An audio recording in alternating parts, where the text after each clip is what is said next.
Hey everybody, we've been trying to get Brian back on for a while. He's had a lot of things going on in his life. Congratulations to Brian on getting married and having a baby as well. So I mean, it's a beautiful process, to have all those things and a blessing to have those things happen in your life. So congratulations on that. But Brian came on a couple years ago and we talked really deeply about relative strength. And if you guys hear me talk about this stuff all the time, relative strength, I beat, the crap out of that or intermarket analysis. But if you go back to the video with Brian that happened in 2021, I'll also leave a link in the description. You get to really get a good feel about what intermarket analysis is, how it can help your trading, what it doesn't do, and also how important is relative strength. And Brian also shares some of his systems, how he learned to use these. Today, we're going to be going through his timeline. Brian has brought some charts, which is always great. And, just glad to have him back on. How are you, Brian? I'm doing great, Jason. Glad to be here. Good, good. And yeah, congratulations to you as well for getting engaged this summer. Thanks, man. Much appreciated. It's like I said, it's a blessing, man. Life happens and it hits you fast, and it's always good to have good things happen.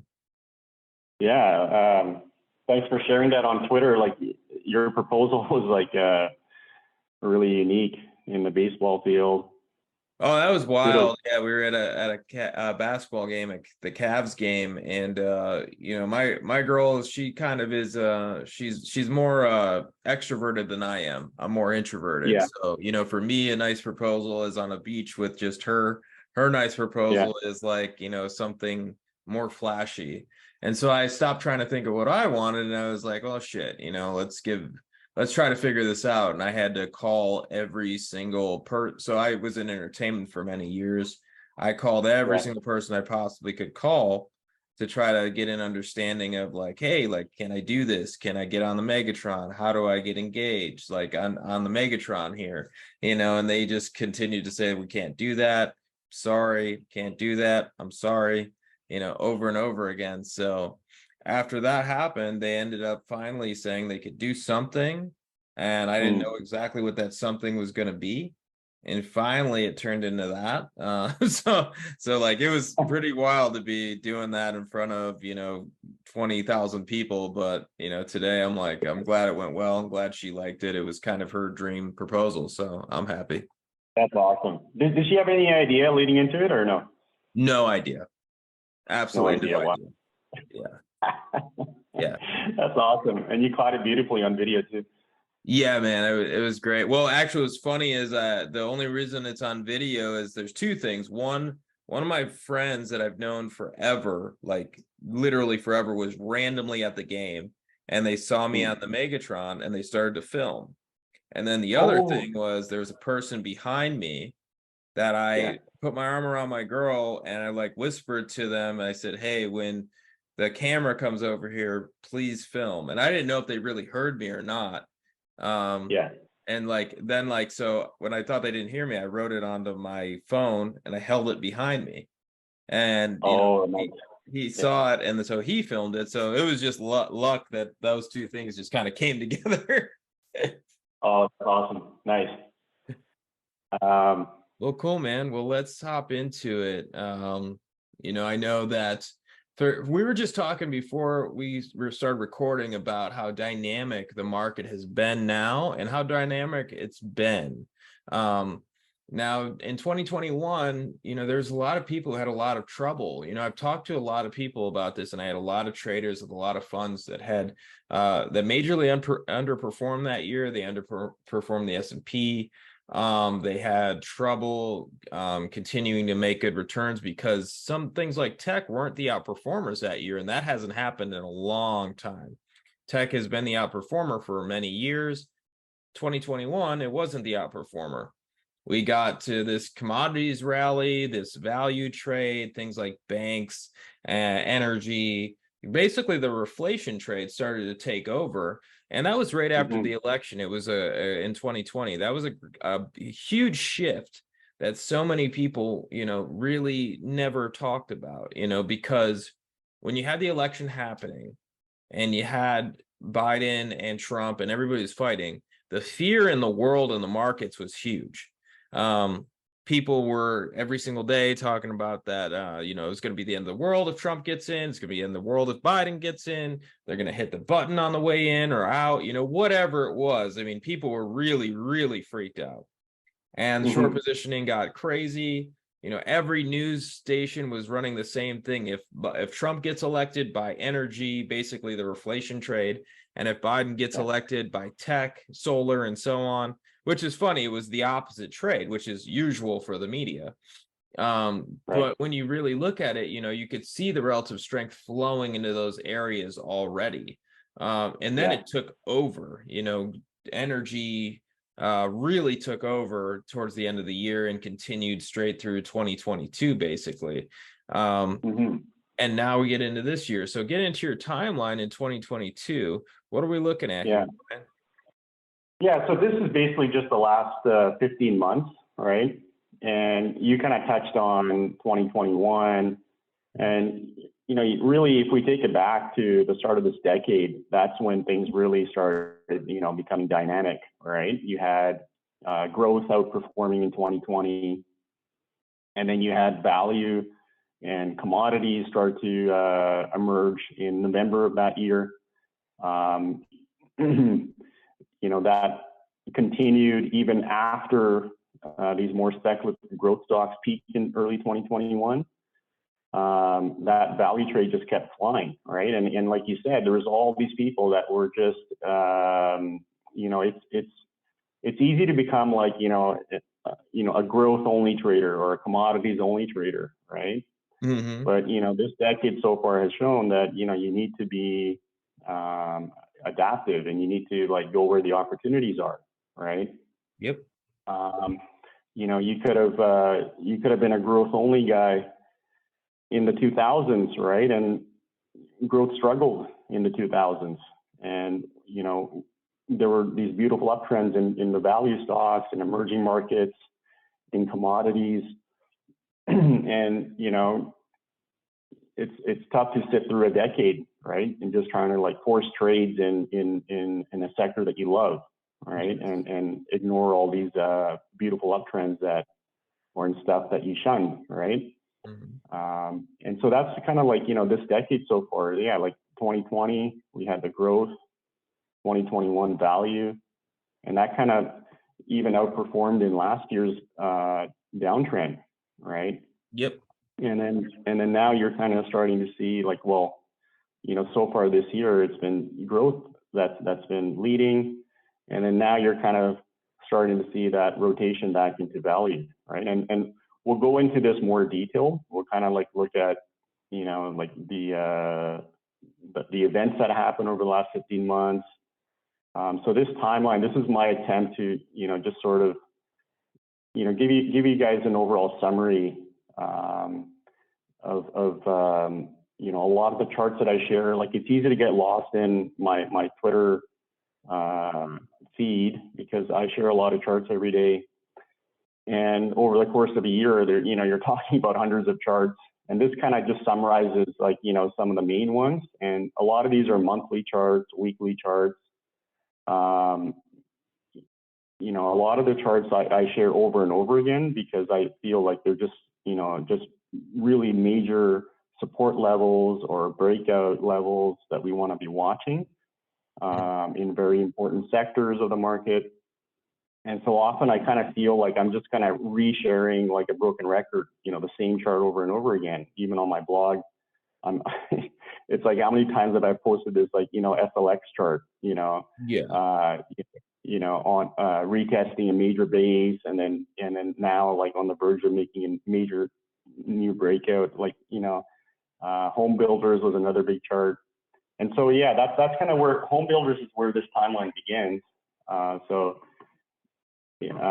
In early April, I was looking at there's a Dow Jones Home Construction Index that StockCharts has, and I can actually show you guys the chart. So here's the chart. Nice. Can you see that one? Yep. Yeah. Yeah, so this is a really, when I first looked at this chart back in April, even prior to that, I was kind of following this like when it broke out in 2020, right? And I'm like, hey, this is a pretty significant breakout in a very important sector of the economy, right? This is not something that we want to be ignoring. Mm.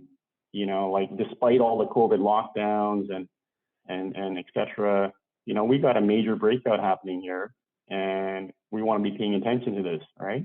Yes. And so that breakout, it continued. So it kind of like really started emerging from that base in late 2020. It kept rallying into late 2020, or 2021. And of course, markets are forward looking, right? And prior to the rate hike cycle, home builders and a lot of segments of the market started declining, right? The Fed's rate hike cycle, that kind of started in March of last year, right? Yes. But a lot of the market had peaked in November of 2020, of 2021. So 4 months prior to the Fed starting rate hikes, a lot of segments of the market, including home builders, had peaked, right? Mm-hmm. And you can kind of look at 10-year bond yields, like those were on the rise, like early 2021, right? And so, the market kind of was seeing that, the long end of the bond yields, they're on the rise, and then eventually the short end is going to start rising too, right? So Yes. so a lot of this market, it's like you can get lost in looking at what the Fed's doing, but the market is looking ahead, and so home builders peaked in late 2021. They were on the decline, and then look what happens in April. They touched that major base support again, right? Mm-hmm. And this, here's the key thing. This is a month after the most aggressive Fed rate hike cycle started. That home builders are hitting major support, right? Mm-hmm. And this is one of the most counterintuitive things the market did at that time in It April. always is. Who in their right mind in April would be like, oh yeah, we want to be actually looking at entries into home builders and not pressing shorts, right? Yes. That's one of the most counterintuitive things. Here you have rates ripping. They're making their way from less than 1% all the way up to 5%, right? That's a really significant jump in a matter of a couple quarters. There was all sorts of opinions, forecasts, Twitter macro spaces talking about, hey, the housing market's gonna get crushed. This is gonna result in a really nasty recession, right? The consumer's not going to be able to afford anything, etc. And this is the beauty of price action. This is why we follow price action, right? Yes. And so going back to the timeline, again, home builders hitting 17-year support in April, right? So that was kind of the first sign that, hey, you don't want to be too bearish here. You want to start, entertaining the bullish thesis now, right? Mm-hmm. Yep. Not necessarily taking any trades, but hey, just to keep an open mind, right? It's not to say that you want to start building a big position in stocks here, right? Mm-hmm. And I'm going to actually get into that later, buying support versus buying a breakout. We'll kind of look into that a little bit later, but I just want to continue on here on this train of thought that, last spring, early summer, we had, a few, bullish signs that, hey, look, you got some pretty big markets that are hitting some major support levels. So the next set happened in June when you had stuff like small caps, financials, steel, and even Bitcoin hitting some multi-year support levels, right? And I can actually kind of show you guys some of those. So here we have the small caps, and here, June of last year, we have this major base retest happening, and that's kind of where small cap stabilized, right? Yep. And that didn't mean they started a raging bull market from that point. They went through, quarters of sideways, but they stabilized. Mm-hmm. And I can actually, so then here's financial, a similar story, right? Hitting multi-year support in June of last year. We got even Canadian dividend stocks. I mean, Yes. you had a breach of the support there, but it recovered the following month, right? And that was a major false And I breakdown. always think of, I think it's important to also say something that's important for newer traders. When you're thinking about support and resistance, you can't think about it as a perfectly, like, it's going to hit this level and that's it. Like, support is around a certain area. And actually, when you back test it, it's around 5%, like that's a pretty big zone. So, this is why we wait for confirmation. We don't just buy when it hits support. We wait for some form of confirmation. But most of the time, like what Brian's showing us right now is these are very simple charts that are showing a simple idea that are very powerful to show you when trends have changed. Go ahead, Brian. I just wanted to add that. Yeah. And then I'm just going to finish this part off with steel, right? So again, like you said, these support levels, they're not like, it's not like they're not magic, it's not like you hit them and then you start flying. You do get some, you got to draw them with a crayon. That's why I always kind of try to use these thicker lines. I use monthly charts and weekly charts because they tend to, produce a little bit less whipsaws. So, these last three charts, you can kind of see a similar pattern. There's a really similar structure, but, here's steel, here's, so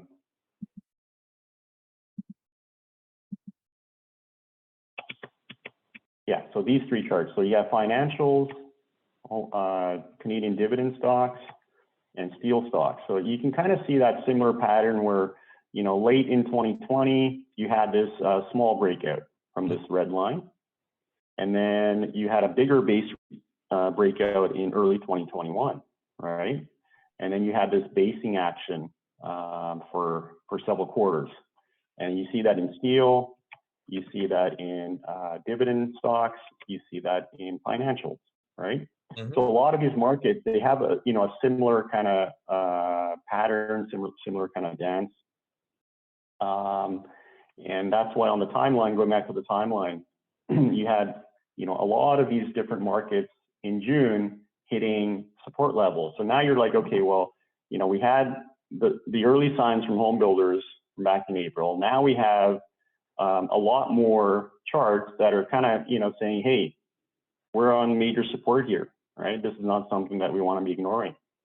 And so I like to think of like the last 15 months as having kind of three major phases, right? You had the early phase that we just talked about, the spring and the early summer of last year, where you had the earliest markets hitting major support. And it was just a handful of charts that you could point to and say, hey, look, there's some bullish evidence emerging. The second cluster was kind of the fall and the winter time. And that's when you had a bigger cluster of bullish evidence. And this is where you really started taking on trades, right? Yes. And the third cluster is kind of the last 2 to 3 months where you're seeing a bullish evidence every single week now, right? And there's just so many things happening that, I didn't want to clutter this chart too much, but these last 3 months, there's just so many breakouts and so many charts that I can point to that, you could probably add another 20 to that. Yeah, absolutely. Right. But it's just this timeline is just to kind of show you guys, like, that the market is a very gradual process to go from a downtrend to an uptrend. We're so short-term minded that we always think, hey, we hit major support, now we're going to do a V-shaped, rally from here. But usually it's like quarters of frustration, right? Yeah. And so, a lot of the charts I just showed you guys are monthly charts, and monthly charts, you know, each candle is a month, and usually, like, you know, it takes several candles to, like, you know, make a, you know, a turn, and then several candles to base and then break out. So we're talking, like, you know, quarters usually, right? And that's how, but that's typically the time frame that markets work in. And you know, I always joke that, you know, sometimes on a 3% up day, everybody's like, hey, raging bull market, right? Or a 3% down day, everybody's like, hey, the next crash is coming, right? So they kind of extrapolate like what's happening today or this week, and kind of extrapolate it out as if like that's what's going to happen over the next quarter, right? But you know, these markets tend to, you know, chop around, and what's happening day to day doesn't mean much.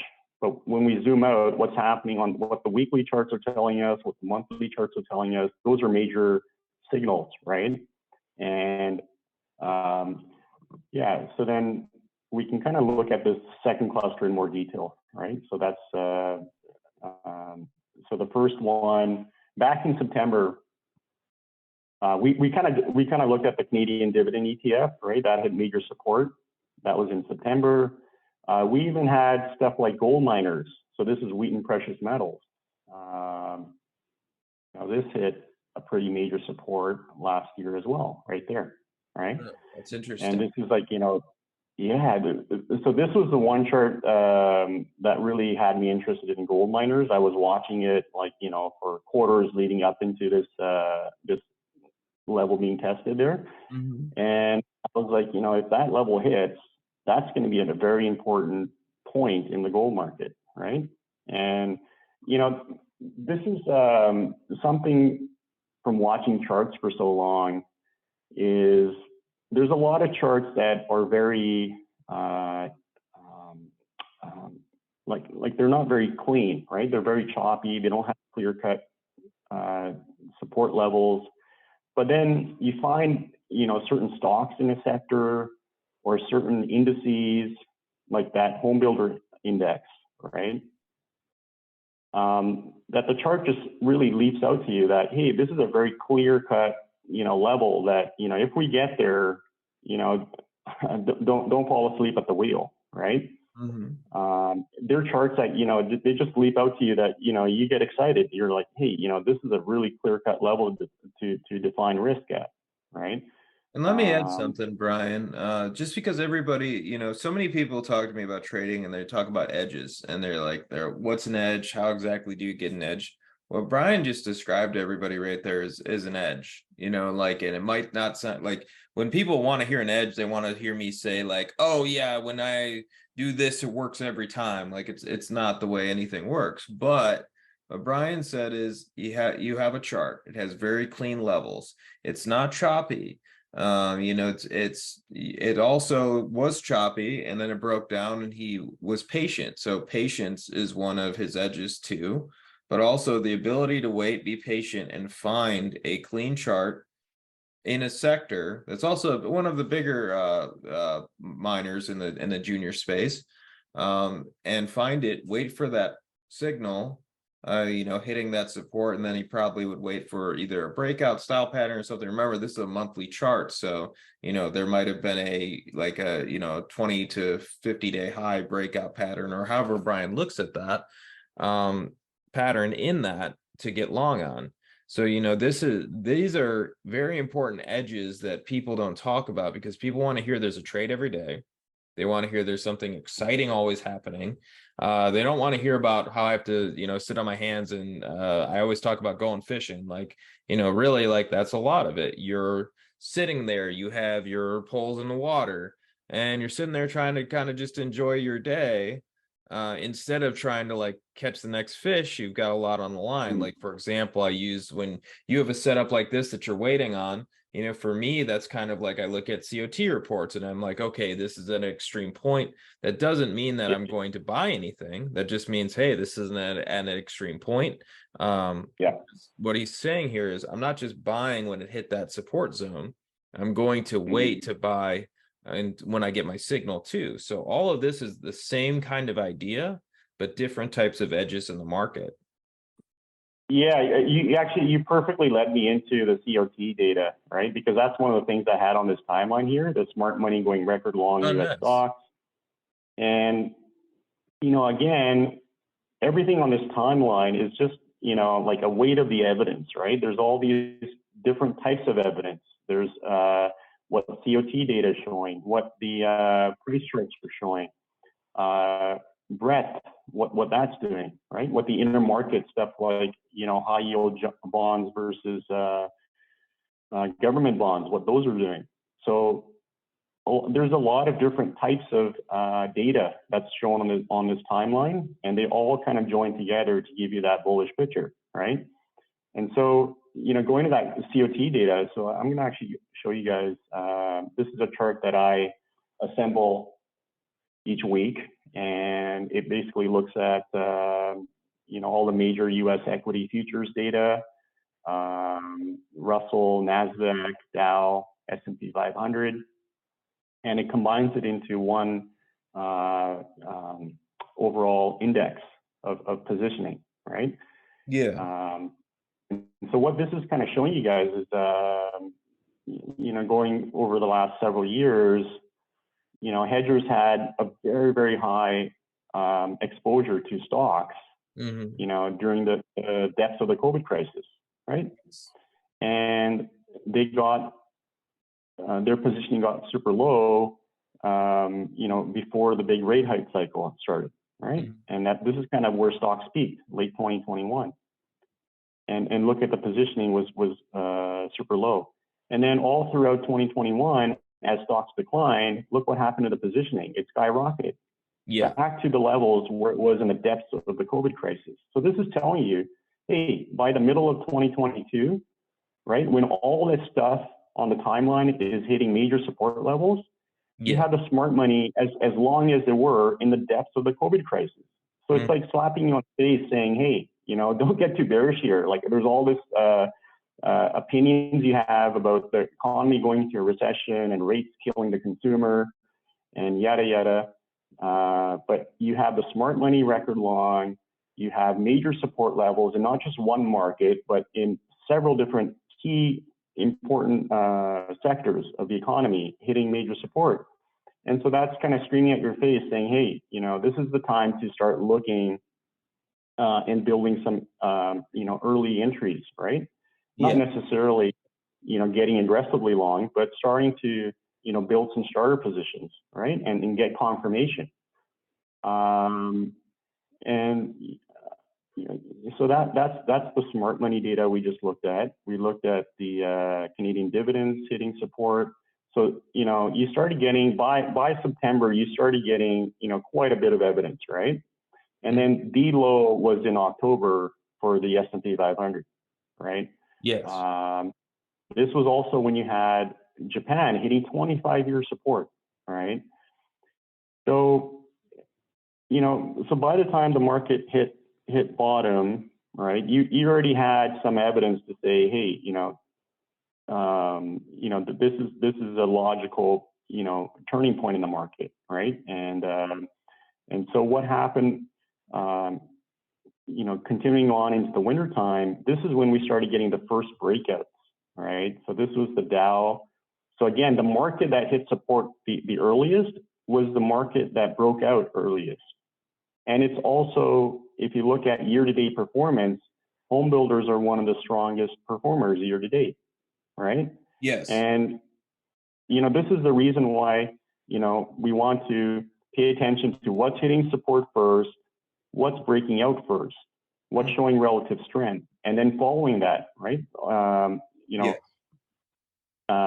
This is the reason why we do relative strength, right? Is we want to be in the stuff that's leading, right? That's the stuff that's going to provide us alpha over the S&P 500. And the most important part of that is, what you've been pointing to over and over again is you're not only looking at what's leading on the way up. Like we could talk about what's leading today. That doesn't matter as much as what was leading on the way down during the COVID crisis. Well, that was semiconductors, tech. What was leading during this last kind of bear market that happened in 2022. So that was now once again, it wasn't tech at the beginning. It was things like Europe, Mhm. and some of these other areas. But then once 2023 happened, then we saw relative strength flow into which there was a big drawdown at the end of 2022, into the beginning Yeah. of the year, and then tech started being the one that was leading that one. So Mhm. that's the way you can really use this and make a powerful system and trading plan just by Yeah. understanding that one concept. Exactly. The relative strength concept. Hmm. Um, so this is so I'm going to go back to something I touched on earlier, and that's to kind of like um, contrast buying on support versus buying the breakout. Hmm. And we're going to look at home builders because this was the earliest market to do both of those. Yes. So let me just find the chart here. It's this one. And so this is that home builders index, right? So the one that we looked at in the beginning, where did that chart go? Yeah, so this is the monthly chart of the home builders, and we looked at how it hit major support as early as April, right? And you could have gone long as early as April, but would that have been the wisest thing to do, right? Hmm. And here,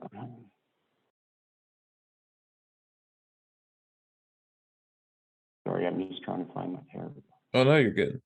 And yeah, no, that wouldn't be.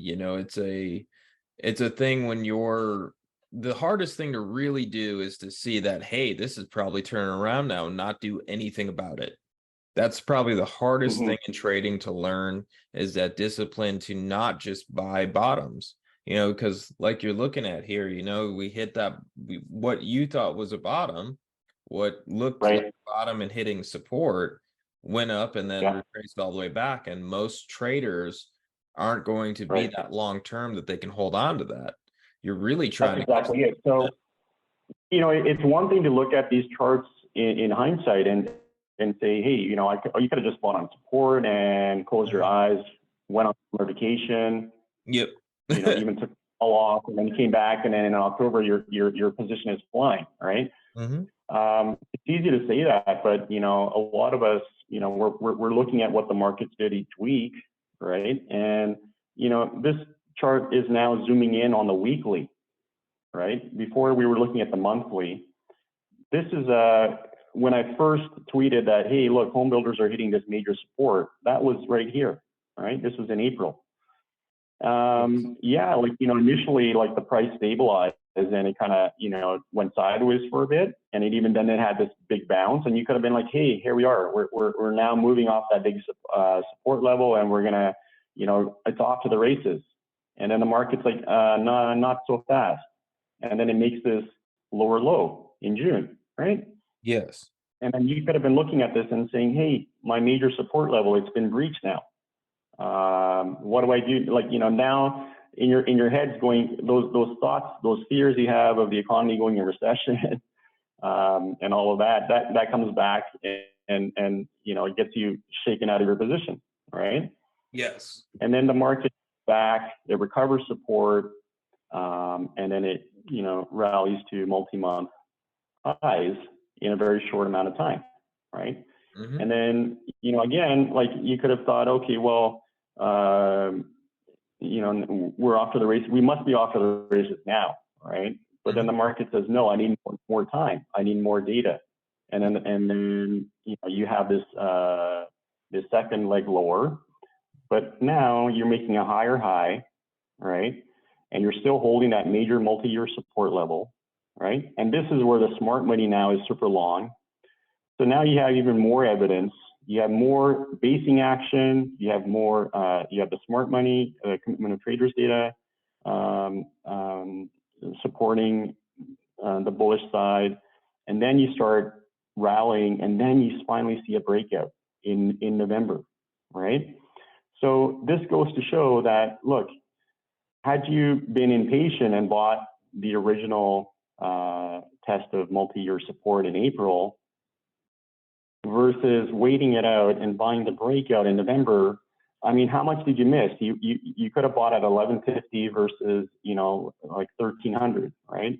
You're Yeah. talking about maybe 10%. Okay, that would have been nice to have that 10%.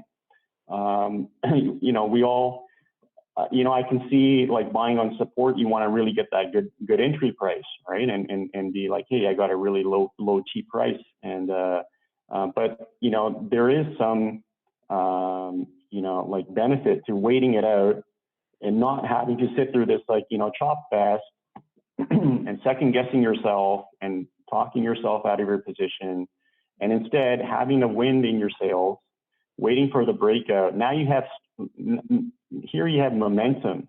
You have the commitment of traders supporting your thesis. You have a multitude of other price charts that are also confirming. So now it's the probabilities on your side, right? Yes. Yes. This is what we like a lot of times we neglect probability, right? We think of one trade and compare it to another, but we don't think, hey, which one has the higher probability? So buying something on support, yeah, you're getting a cheap price, but you're potentially catching a falling knife, right? You're fighting the trend.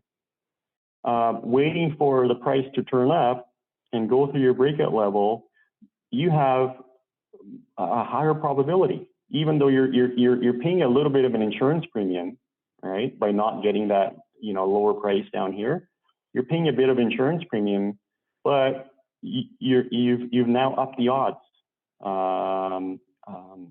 that this trade is going to work, right? And so now you can even have bigger position size too, right?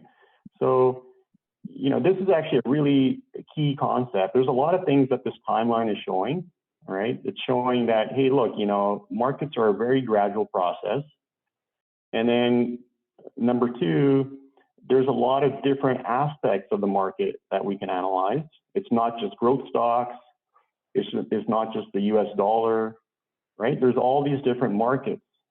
There's all these different types of data, like commitment of traders and breadth data, and that can support, the bullish thesis, right? And then number three is, buying on support versus buying a breakup, right? So a lot of things that, just in these, 30 minutes or so that, we kind of looked at now. And yeah, so I just want to, bring this chart back up and just make sure that, everybody kind of, really appreciates that fact that why we buy the breakout, right? And this is the reason, right? We want to have the wind in our sails.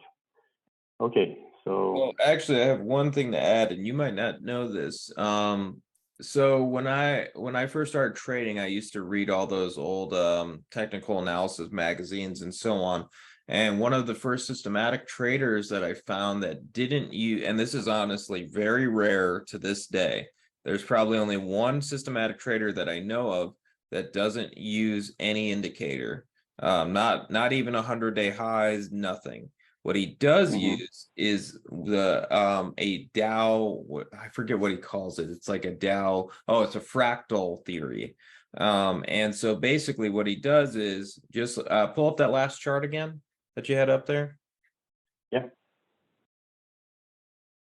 Thank you. So what he does is, once you make that exactly how you drew this chart, he systematically programs his things to buy if it makes a higher low and then breaks out from that secondary high, just like you have it drawn out. That's his system, and he has found that system to be, it's a very high win rate. I back tested it myself. It's a higher win rate than most, like basically any system that's just a pattern system doesn't work for the most part. This does work, waiting for that higher low, buying once that higher low happens, like you can catch a lot of really real good things and much lower than you would catch, a real breakout by doing this. If you're waiting for a 100-day high or something, or sometimes that can take a long time, think of the COVID crash, but something like this, you can catch them a lot lower. And this is a really powerful system that we're showing you here right now. Absolutely. Yeah. Yeah. Really good point there. So yeah, just to kind of summarize everything. So again, markets are a gradual process. There's many aspects of the market that we want to be looking at. The importance of waiting for the breakout versus buying on support, right? And the fact that markets are forward looking, right? And again, going back, the home builders stabilized in April, just a month after the steepest rate hike cycle had started, right? And so there are a lot of lessons that, are coming up just by looking at this one little timeline, all right? So moving on, we already looked at the home builders breaking out, and then we started seeing the mega cap tech making breakouts. So we had Meta breaking out, and this was one of the earliest breakouts, right? So early in January, Meta broke out, and then a few weeks later, NVIDIA made a breakout, right? Yes. We had not just mega cap tech, but we had Greece and Argentina making 5+ year breakouts, right? And these were some of the cleanest charts. Let me just see if I can, look at this one, right? Like that's, you had this multi-year support, boom, in January, decisive breakout. And yes, it came back, retested that during the February, March correction months. And then look, propelled higher again, right? Greece, same story here, right? Made that big breakout in January, retested it in March, and then boom. The strongest ETFs among over 1,200 large liquid, high AUM ETFs, Greek and Argentina are the top performers over the past year, right? They Yes. beat semiconductors, they beat the NY FANG index. This is going back and emphasizing the fact that the earliest breakouts tend to go on and show us tend to go on and be the top performers, right? So we had the large cap tech, we had places like Greece and Argentina, the home builders. These were the earliest breakouts, and guess what? These are the things that are leading performance-wise year to date, right? Yes. So always pay attention to what's breaking out first, right? It's so tempting to say that, oh, that stuff broke out months ago, I missed it, and I'm gonna wait for this stuff here that's still like scraping off of its lows, and I'm gonna buy that because I expect it to catch up, right? And what you're doing is you're kind of fighting relative strength there. You have these, how long have we been saying that about Facebook, right? That oh, I missed it, and it's just gone away from me, and today it's up another 6+%, right? Yeah. Constantly, and that's a very important point, because it's the tech trade for me, and you've probably seen me battling this with people, clients, friends, whoever, since the beginning. I put it on at the beginning of this year, and I have never in my whole life, I've never gotten so much pushback on a long trade ever. It was stupid, crazy idea. Semiconductors, I mean, I had a friend of mine telling me every day that semiconductors are going to correct by 50%, and like, and once again, like, they may be right, but it doesn't matter to me in my system at all. Like I have a stop there that's, I'm never going to lose 50%. I'm playing the relative strength. I don't, my system, the way I trade, I'll never make money by looking out in the real world and going, oh, we're in a recession, or everything's doing great and we're not in recession or something. That's not going to make me money. What does is the price action. Like, we don't get paid by predicting recessions. We get paid by price action. Exactly. And, this really goes back to what we were talking about, like how it's been such a dynamic decade, right? Mm-hmm. The price action has created such strong opinions each year, right? Like in 2020, there was such such a strong narrative behind, the exponential age, right? Yes. And how tech is gonna go on this 5+ years. Like we were early innings in a long bull cycle, right? Yes. And then commodities took over, and then growth took a big hit. And then the narrative became there's, like growth stocks or, that was a bubble like 2000 and they're never going to come back for years and years, right? Mm-hmm. And that became the narrative. Home builders, they can never come back in a 5% plus interest mortgage rate world. But what happens is those are the markets that have outperformed year to date. And this market has been so good at creating strong narratives and having people chase those narratives, ignore the price action, and then watch months later scratching their heads and thinking, hey, what do I do now? This market has gotten away from me, right? Yes. And this is the reason why, we don't want to marry our positions. We want to constantly, there's actually a tweet that I pinned on Twitter. It's from Willie Delwichy. Mm-hmm. And read it to you guys. It says, don't get so distracted by what you think might happen that you lose track of what is actually happening. Mm-hmm. Yes. This is so powerful. I have this opinion that, hey, look, tech's going to keep outperforming. And then what happens in the last few weeks, value starts breaking out, right? Am I going to, keep mirroring am I going to fight the breakouts in value that we're seeing recently? No, right? I'm going to say, hey, this is the market, telling us pretty clearly, and we'll get to that at the end here because this is pretty much the last thing on the timeline. But it just goes to show that you have to be adaptive in a dynamic world. You can't be static, right? So yes, that's a great quote there. That's spot on. You have to constantly be. I think that's the best thing about really being a trend following trader, because for me, I'm always going to have everything on my screen. I don't care what it is, what sector it is. If I'm getting a breakout signal, I'm just taking it. If it's bottoming in a sector that, energy is starting to give me buy signals and I'm buying energy as tech is taking off. To me, that doesn't actually make sense. Even my macro models, that doesn't make sense to them. But I've learned over the years to just, if my risk management's right and I lose the trade, I'm losing 1% of my account.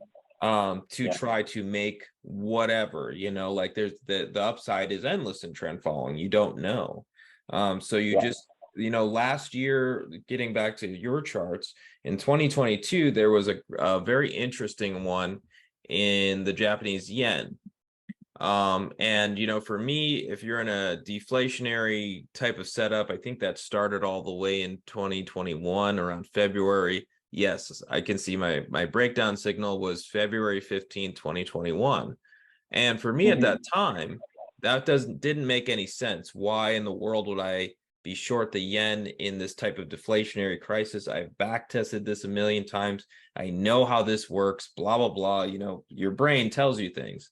But I just took the signal. I shut up. I took the signal. I went short. It was an insane trade. And once again, I didn't catch it perfectly at the top because that's not what I do. I didn't catch it perfectly at the bottom, but I made a massive trade from February 15th into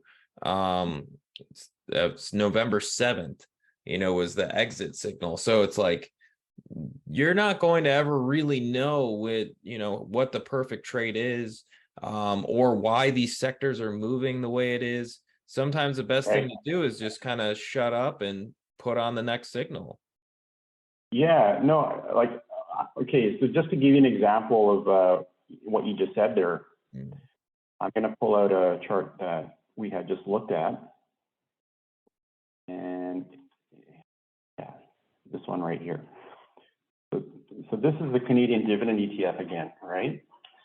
And you were talking about you're taking an energy trade, but you also have, tech on and what's going on. How can those markets both work at the same time, right? And sometimes from an inner market, we kind of get confused. But look at late 2020 when Canadian dividend stocks, financials, energy, value, all these markets, steel, they all made breakouts in late 2020, right? And then they went on when the month they made major multi-year breakouts, you know what month this is? This is February to March 2021. This is the month that ARKK peaked. Yes. So this is crucial here. So you had simultaneously speculative stocks in their late stage melt up, while value is already ripping. Yeah. And after these speculative stocks, peak from their climatic moves, you have value continuing to go on for a year, right? Yes. And so don't think that, this tech trade is over, so it's perfectly going to line up with the value trade starting, right? There can be this. Okay, so this actually goes to an important point that you just reminded me is just like how the market went from downtrend to uptrend in a very gradual process, the rotation, sector rotation itself can be a gradual process. Yeah. So you can have, multiple sectors like, being great performers for weeks, for months, until, a segment of those sectors dominate, right? Yes. Just like how, for much of this year, tech has been dominating, but, now we've started to see in the recent month or two that, hey, if you held a mix of, tech and steel and, like global stocks, Latin America, you could have had this really well diversified portfolio, and none of those components would have been any drag, right? So that it's again, we can get lost in the inner market. We can say, hey, it should be like this or that. It should be like this, right? And like for since the start of 2022, we've been seeing, like whenever energy rallies, tech falls, right, and vice versa. And in the last couple of weeks, we've seen both do well, right? So don't always be married to correlations, be too obsessed with the inner market. Follow the price charts of the markets that you're going to actually allocate to, right? And so yeah, so just carrying on. We can wrap this up quickly. So there's a lot going on in the last few months here, and a lot of this stuff that's listed, a lot of it is like the tech ETF. So you have the robotics, cloud, the sensor ETF, ERKK. So it sort of started off with the more AI and robotics theme. Those ETFs benefiting, those making the early breakouts, and then you started seeing the more speculative areas like clean tech, ERKK. Those kind of made breakouts a few weeks back. But while tech was making those breakouts, let me just actually point out so we can kind of get a visual for these tech breakouts. So here's what happened, right? So you had this low base, 1 year base, and then in late May, ETFs like this one here, XITK. This is contains some of the more junior, more speculative tech stocks. The XNTK is some more larger cap. So this one made a breakout in May. You have some other ETFs that kind of broke out in June. You had some that broke out in July. So they were like a staggered multi-week process where each week another ETF was making a breakout, right?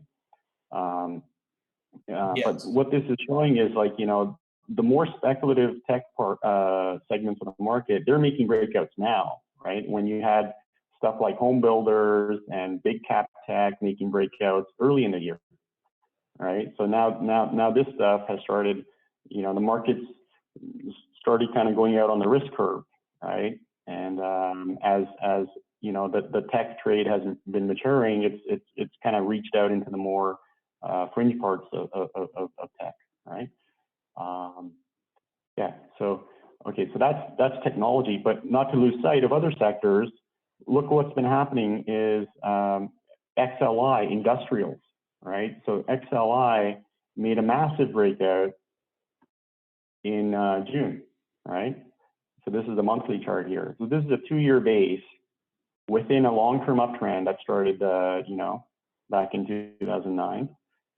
And, and look at the follow through we're getting, right? So this was, Yeah. one of the the earliest segments, just like how within tech, we had big cap tech making the earliest breakouts. Within the more traditional sectors of the market, industrials led, right? So they made the breakout, more than a month ago. And now you're starting to see much more frequency. So you have the Dow breaking out, you have VTV, the value ETF, and I'll just pull that out here, right? This just made a breakout last week from this beautiful base, right? And it's showing some upside continuation here so far this week. And so this is the beauty of the market, is like it's not value breaks out on one specific day, right? It's all a gradual process. Yes. Yeah. No, I love that. It's that's a thing that I think so many people, when they're looking at markets, especially as traders, I think a lot of people are attracted to it as this fast, fun lifestyle. And I guess like Yeah. you can make it that way if you want to, but you'll probably lose a lot of money. But really it's Yeah. this, what we're talking about here is watching for these things to happen and then waiting possibly months for the next phase to happen. Or maybe it doesn't. Right. Maybe you did all that work, you've marked out the support, and maybe it chops around forever. I don't know. Things happen. Weirder things have happened in the markets. But the more you come up with your strategy, your plan, and you have these consistent, like we're showing you consistent ways to take trades. We're not showing you like I'm speculating that Apple's going to go up 1,000% so you could be rich in 10 years. I'm not doing that. I'm showing you how to be consistent, like exactly what Brian's showing you, how to be consistent over and over again, dynamic, being able to move in and out of all of these different market environments smoothly, making money, and not getting wed to any of your positions. All those things are very important. 100%. I agree. We can actually just touch on two more things that I missed here on this chart here, Jason. I guess I missed the Japan 3-year breakout, and then the India also made a long-term breakout, right? And again, it's not like the US, it's not just, technology. You have global markets making these massive multi-year breakouts, right? Do we want to ignore this? I don't think so, right? That's something that I'm noticing a lot, is people are really kind of they were disregarding the rally at the beginning, and they were like, it's just tech or big cap tech, and that's it. It's 5 stocks. It's like, if you looked around the world, that wasn't the case. If you looked at Europe, there were things happening. If you look at Japan, there were things happening. All these things were happening right in front of everybody's faces. And I think the hard thing is to fade the crowd. Like, as you're a new trader, you try to fade the crowd. You can't fade the crowd because you're listening to the crowd. You're going, oh, everybody on Twitter is saying this. This person's saying recession. The Fed was forecasting a recession. I don't care if they're forecasting or not forecasting. It doesn't mean anything to me. My strategy, my plan, sticking to that over and over again, that matters to me. Just like they came out the other day and said they're going to have a soft landing now, and they're forecasting no recession. My systems could all start to flip short, and I'm going to say, oh, well, this is all going short now. None of it's going to matter, because most of the time, the people you're going to see are going to be wrong. Like the people on TV, either they're talking their books or they're not really traders. Like, I mean, that's the other thing that's the very, very hidden thing in finance, is that there's so many people that are on TV all the time that have no money in the market, or the newsletter writers or so on, and they have no money in the market. So what the fuck do they really care? Like, that's the thing. At the end of the day, they don't really care. It could go any way they want. They get paid money by your subscriptions, or they get paid money by being on TV. They don't have any money in the market. So that's also important to note. But the people, we're talking about real trades here. You're talking to two people who have money in the market, and trade every day. So this is something that, not trade every day, but are in the markets every day, their own money. This is a strategy to really trade. Absolutely. So, just like I can't emphasize enough, like how important it is to stay, like, follow the leadership, right? And put aside your personal biases, your opinions, right? We want to try to, like capture all the opportunities. Well, you won't capture every opportunity and every segment of the market, but you can align yourself with the major leadership, right? Within sectors, within global regions, um, and minimize your drawdown and achieve some alpha. So when we say it's a dynamic environment, it's easy to be like, oh my gosh, like this is scary. This is I'm gonna like this is I don't want to touch this, right? It's too fast moving. But another person can say, hey, look, this is this totally fits my style. Like I love like looking at charts. I love like looking at different parts of the market, making breakouts, and then diversifying my portfolio. So it's like your process, can either keep you out of the market and be afraid of this dynamism that's in the market, or you can be really benefiting from it, right? And I think this is definitely one of those environments. And I had a tweet out back in April that, hey, look, this market is getting very interesting, and you don't want to be taking any summer vacation here. Because and look what's been happening on the timeline. Like that's when we got all of the major activity, right? All the major like now the momentum is on our side. Now we have breakout every week. So this is the part where the payoff for quarters of patience is now culminating into this payoff that we've been seeing in the last few months, right? Yes. Well said. I'm not sure about, I can't speak for other traders, but a lot of my performance has been coming from the last few months, right? Same. We had to sit through some sideways, some indecision in the market before some clean trends emerged, right? And that's important. Yeah. That's incredibly like a very as a trader, new people new to trading think if I'm giving money to a professional trader, they're gonna make money every day. Every month I look at my returns, it'll be up. But really sometimes there's the patience game, and like you can't, the thing I've learned over the years is not to beat myself up about it. Sometimes it's like, hey, there's nothing really to do.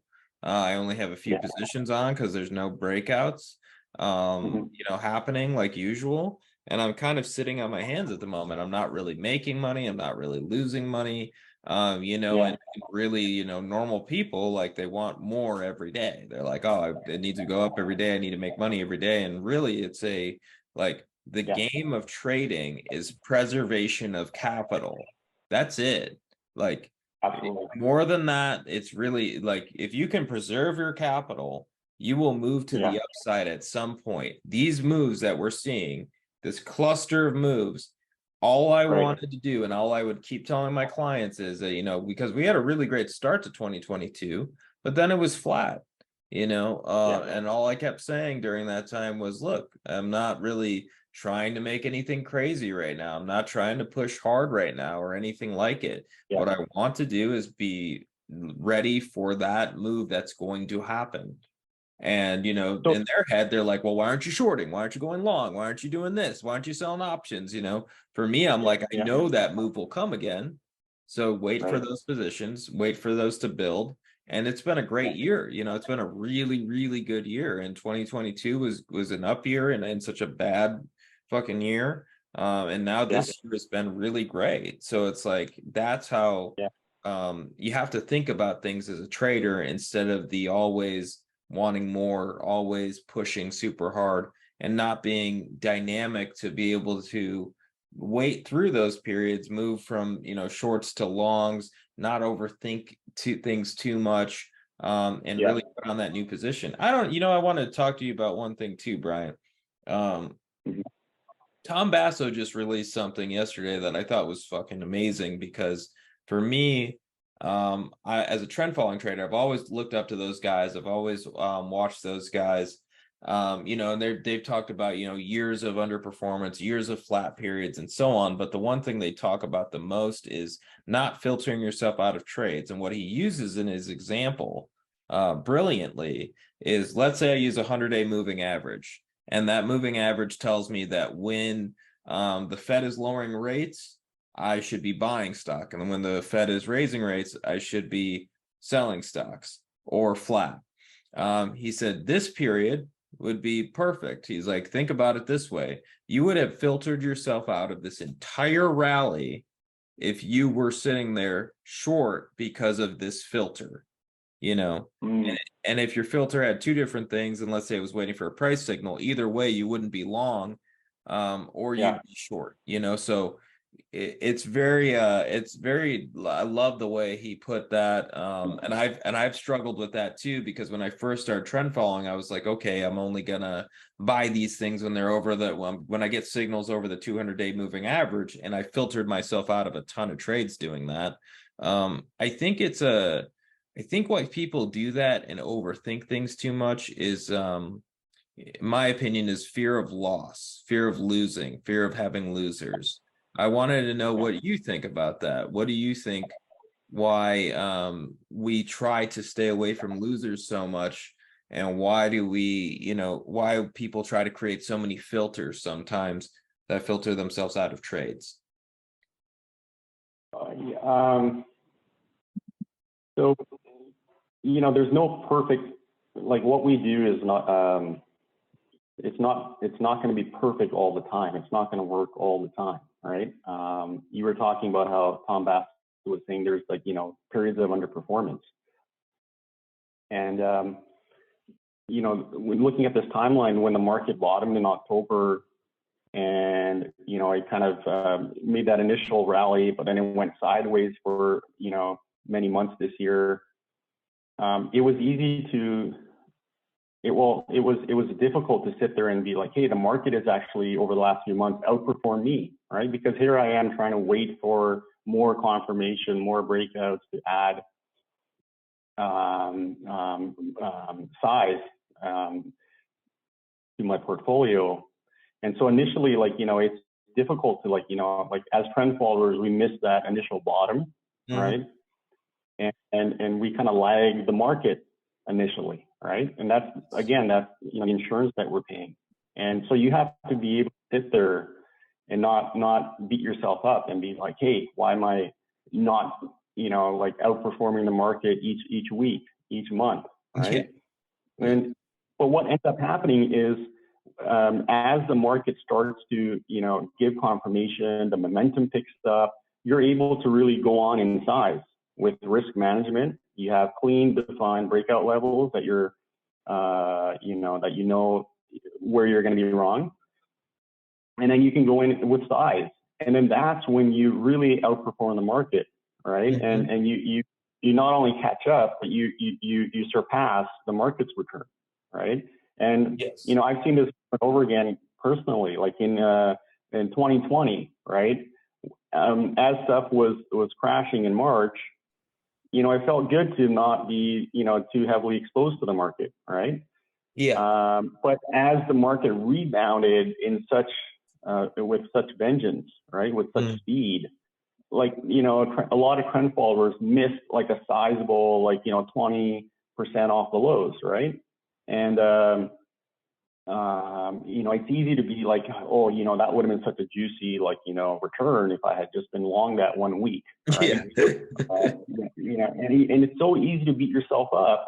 But what ended up happening was 2020 was actually the perfect example where a lot of the stuff really started flying later in the year. Yes. And, you could have, like, done nothing in the first half of 2020 and really outperformed the market, caught up, and then some in the second half of 2020. That's when you had these clean defined bases markets coming out of these clean defined bases momentum really picking up. And that's kind of where I see, these last few months is really similar to that period, right? And, so it's okay, to miss the first few months off the major low.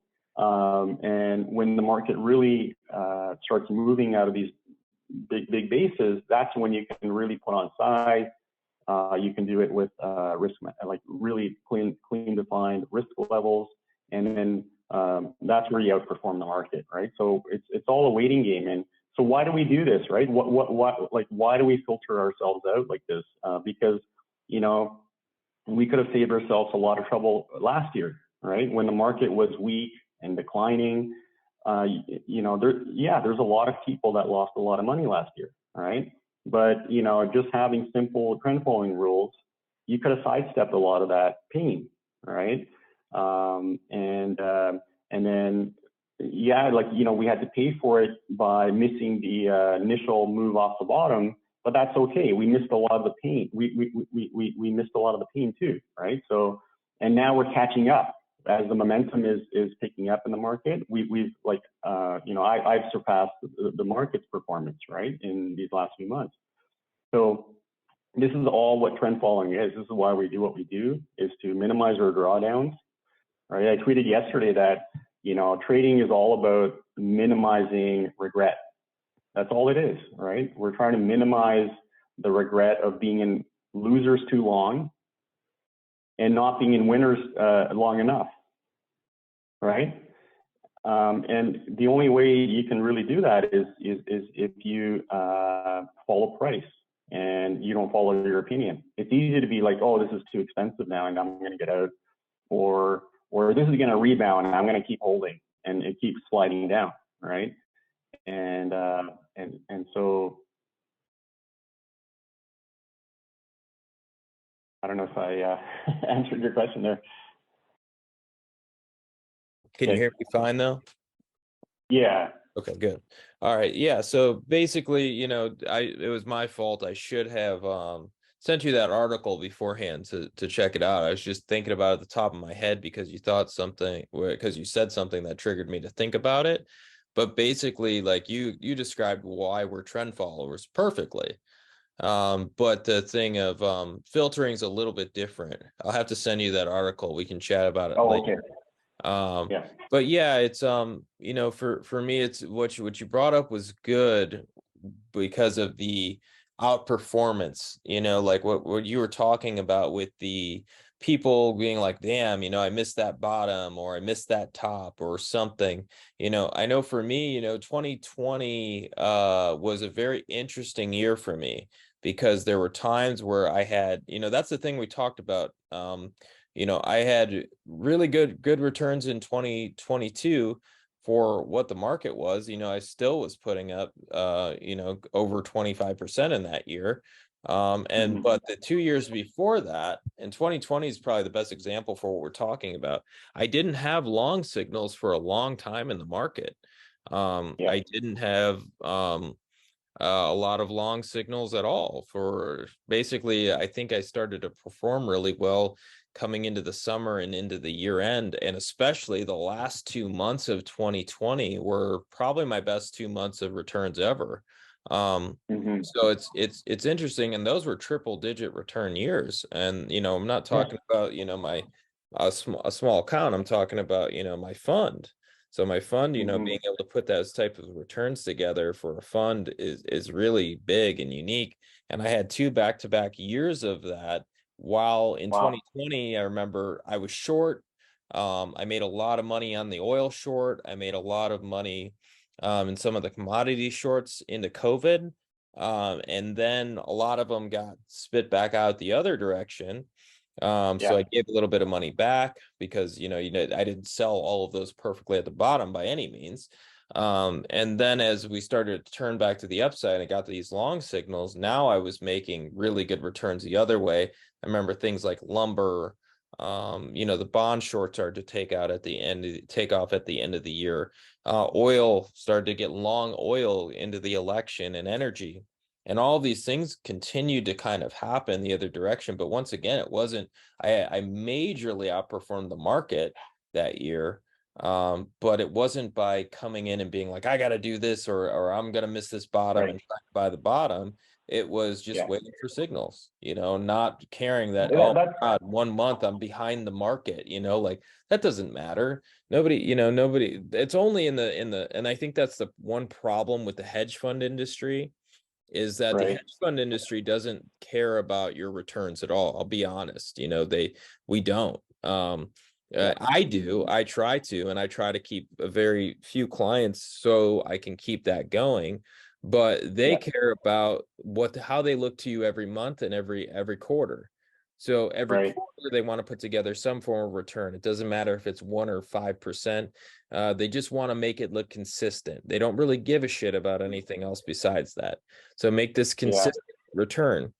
For me, I know from back testing that the best returns really come from traders who are looking for really big gains in those outlier trades, and those only happen a Yeah. few times a year. So Yeah.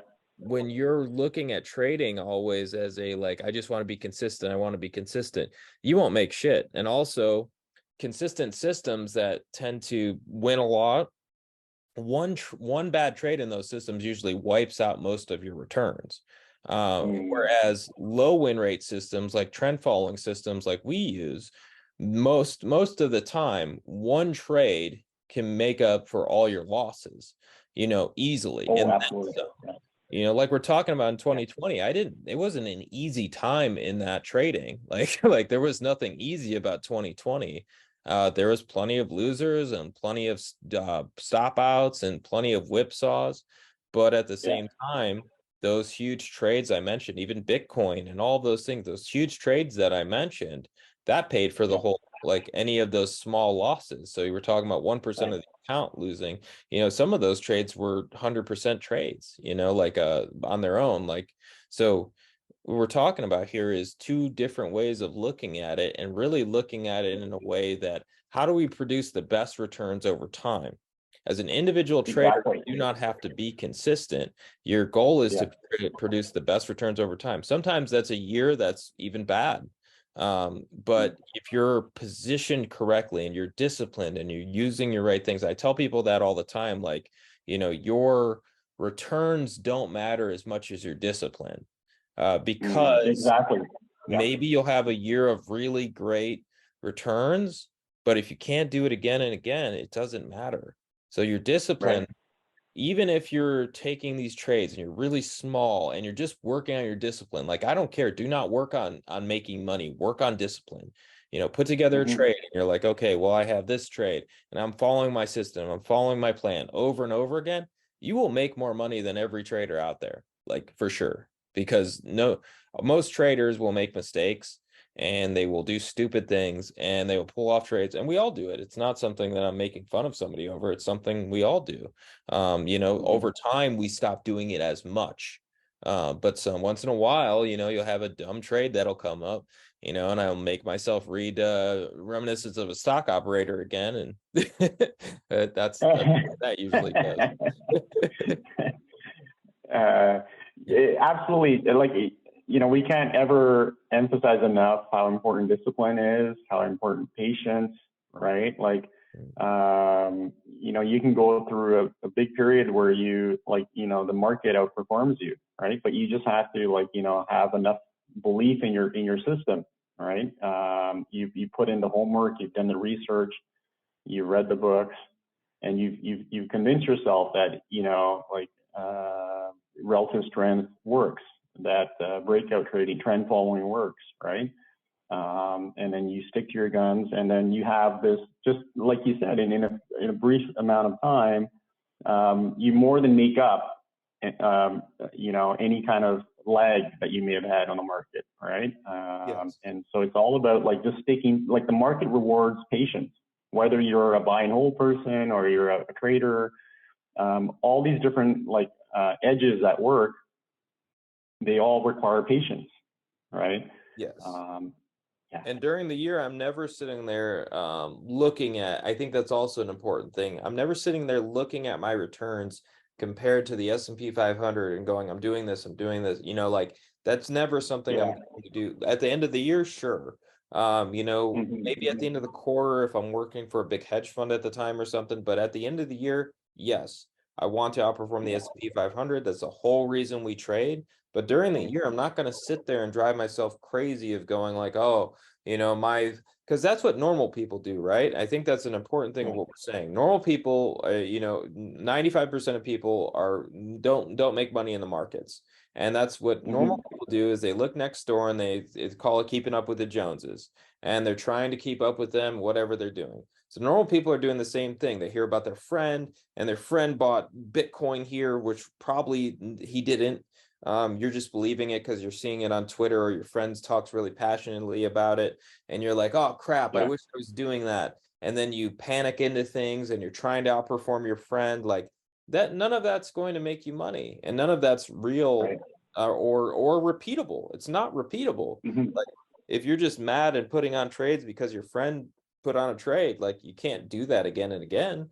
But what you can do exactly what Brian has shown you here. You can do this every single year, again and again and again, and it's timeless. When we're talking about technical analysis, this has been around for a long time. This is something that is completely timeless. Trend following and technical analysis have been a way to make money for a long time. There are firms like Dunn Capital and more that have been making money for over 100 years using these types of strategies. Absolutely, yeah.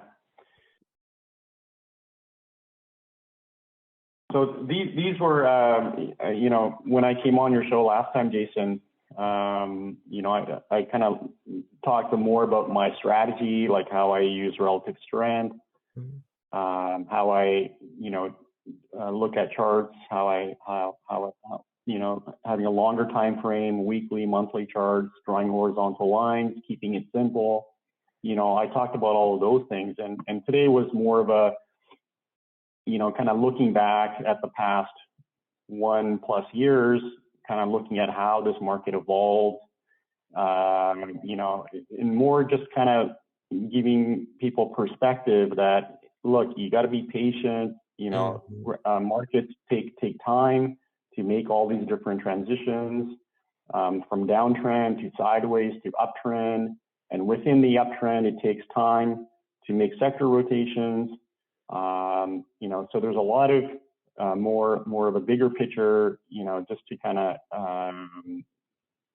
give people a feel for what to expect, right? This is not, markets don't bottom on a single day and top on a single day. Everything's a gradual process. Different markets will have their own, dates, right? And periods where they outperform and shine. And so, I hope, people got something useful out of this. And it was really fun to talk about it.